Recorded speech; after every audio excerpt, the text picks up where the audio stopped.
Let's see. I know you hate seeing me side in, but 3. I'll go down.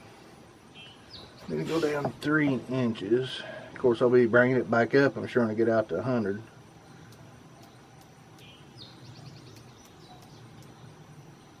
There's 1, 2 and a half. I think I'll leave it right there. I'll have to move my truck before I can shoot out there at 100. But I'll make 2 videos out of this range trip.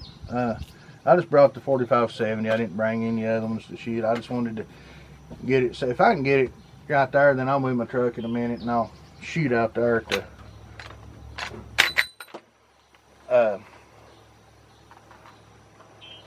out there at 100 yards and see where it shoots at, and if I have to make any adjustments I can. Absolutely no pressure signs. These are seated just a little bit deeper than, well, I got a Lee loader, a classic loader, one of them you do by hand, you know, anywhere with a hammer and, you know, a plastic hammer. Get these glasses off.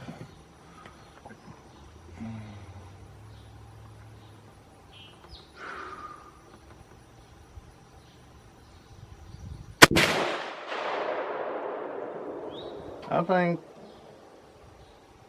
it looks like it's, is that really?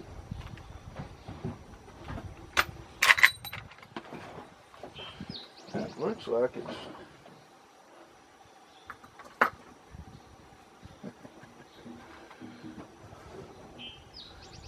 In that orange circle in the middle. Whether it is or not, I don't know. For sure. Can't hold still enough.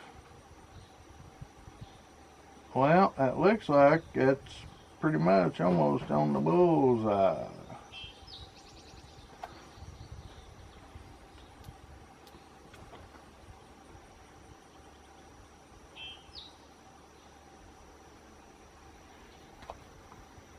Eighth of an inch high, if that's about that level. Let me look at what you're looking at here. I don't know if you haven't seen it neither.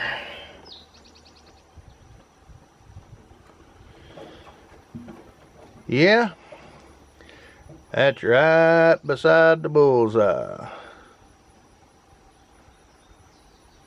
So if it needs to be about 1/8 of an inch high at 50 to be on at 100, well, these are running 2139 foot per second out of this 18.5 inch barrel. I'll pull you back in here and spin you around. That's pretty good though. That load must shoot real good out of this, because if you adjust your scope and the load's not a tight shooting load, then it's not. That's 50 yards away, by the way. It looks like 1,000,000 miles when you zoom all the way back out. But this camera tripod, these sections down over here. There you go. Now I can see what you can see. But zoom in a little bit. Anyway, while that was right beside the bullseye there at 50, on the left side I'll leave it there. I'm not going to adjust it right or left. Actually, that's on the right side from my side. You might be seeing it from the left. It's on the right hand side, just right beside it. I'm not going to change that, because span drift ain't going to affect this none, because I ain't going to shoot at an animal past 300 yards anyway. 200 yards, 250 is a maybe, 300 is a coyote or something like that. Other than that, it's going to be, you know, 200 yards or less if I'm hunting. That is the Leopold black powder scope, SABR. It's an older version. I don't think it's the new one. I like that scope. I really like the reticle in it. And I told you, I did buy a leather sling. I have not done anything with this yet to pin it down or sew it up or anything. It is unloaded now. In case you didn't know. 18.5 inch barrel, 6 round tube. This, to me, this looks proportionate. Your tube's right here next to the end of the barrel. If you get a barrel that sticks way on out here, you know, somewhere, 22, 24 inch without this tube and under it, that don't look right. Not to me. It did come with a hammer spur. I put it on, and it is smooth, and it will smooth up the more I shoot it. I did buy this Tourbon, Tourbon leather shell holder, and it's really nice. I like it. The reason I got this, it does have the riser on it. You know, it's raised up off of the cheek. It's padded, not soft neither. It's kind of firm. And the reason that I got this, I knew I was going to be putting a scope on this. My eyes ain't what they used to be.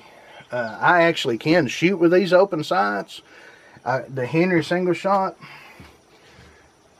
I had trouble using them, but these I can actually use. I can actually shoot with open sights on this. And after I come out that day and shot it out there and seen that, I thought I might just leave it open side and, you know, not change anything. But I said, no, I've got that scope. I'm going to put it down here because I'm going to use it to hunt with. And you know, in dark and stuff, it'd kind of be high. You know, if you get on the dark target or something, you ain't going to know where your sights might or might not be. It's easier just with a scope, especially with old eyes like mine. But it holds 1, 2, 3, 4, 5, 6, 7, 8 rounds. The only downside to this first round, see that? If you push that all the way down, it unsnaps it.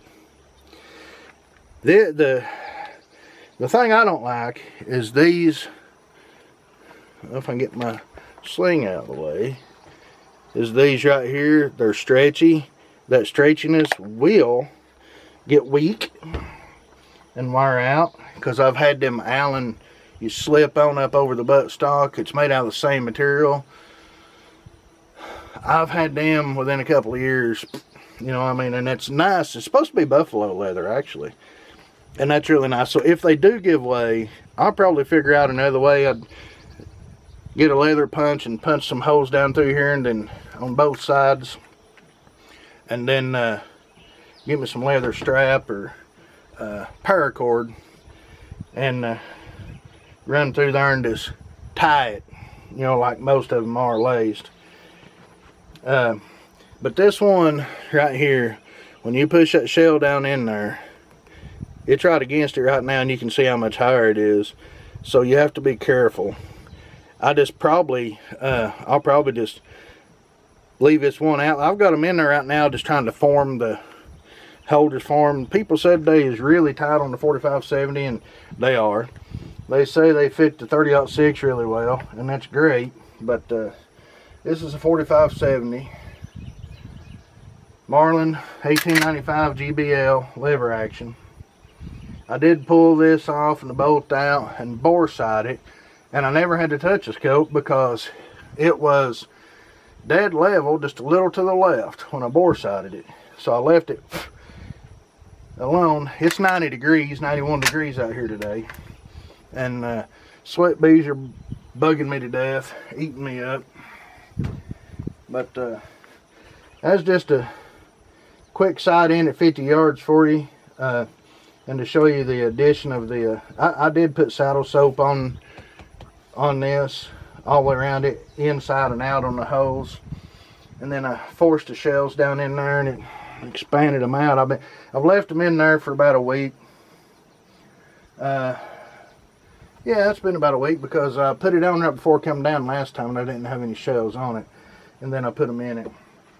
So with my loads, this is not a max load. 300 grain Hornadies. This is in the book. You can look it up.